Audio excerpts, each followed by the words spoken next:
Carrot பொரியல் பண்ணலாமா? இதுக்கு நான் கேரட், ஒரு ஆனியன் கட் பண்ணி எடுத்திருக்கேன். ஒரு கடாயில் ஆயில் சேர்த்து கடுகு, உளுந்தம் பருப்பு, வரமிளகா, கட் பண்ணி வச்சுருக்க ஆனியன் சேர்த்து, உப்பு சேர்த்து, ஆனியன் நல்லா கலர் சேஞ்ச் ஆகிற வரைக்கும் வதக்கிக்கலாம். வதங்கினதும் நம்ம கட் பண்ணி வச்சுருக்க கேரட்டையும் சேர்த்து ஒரு 2 மிக்ஸ் கொடுத்து, கேரட்டு வேகிறதுக்கு தேவையான அளவு நம்ம தண்ணி சேர்த்துக்கலாம். தண்ணி சேர்த்து அடுப்பை சிம்மில் மாற்றி ஒரு மூடி போட்டு மூடி கேரட்டை வேக வச்சுக்கலாம். மூடியை ஓப்பன் பண்ணி தண்ணியெல்லாம் நல்லா வற்றிருச்சான்னு செக் பண்ணிவிட்டு நம்ம வேறு ஒரு பாத்திரத்துக்கு மாற்றி இதை நம்ம ரைஸ்க்கு இல்லை பிரேக்ஃபாஸ்ட்டுக்கு கூட நம்ம எடுத்துக்கலாம். சூப்பரான எம்மியான கேரட் ரெடி.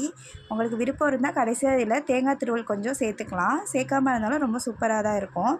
நான் பிரேக்ஃபாஸ்ட்டுக்கு 2 முட்டை தோசை கூட இந்த கேரட்டையும் வச்சுருக்கேன். நம்ம சாப்பிட்ற பிளேட்டில் கார்ப்ஸு, ப்ரோட்டீன், வெஜிடபிள்ஸ் எல்லாமே இருந்துச்சுன்னா ரொம்ப யூஸ்ஃபுல்லாக இருக்கும். வெயிட் லாஸ்க்கும் சரி, ஸோ நல்ல ஒரு உணவு முறையாகவும் இருக்கும். இந்த மாதிரி வெயிட்லெஸ் டிப்ஸ், குக்கிங் ரெசிபீஸ்க்கு நம்ம நியூ குக்கிங் சேனலை ஃபாலோ பண்ணுங்கள். பாய்.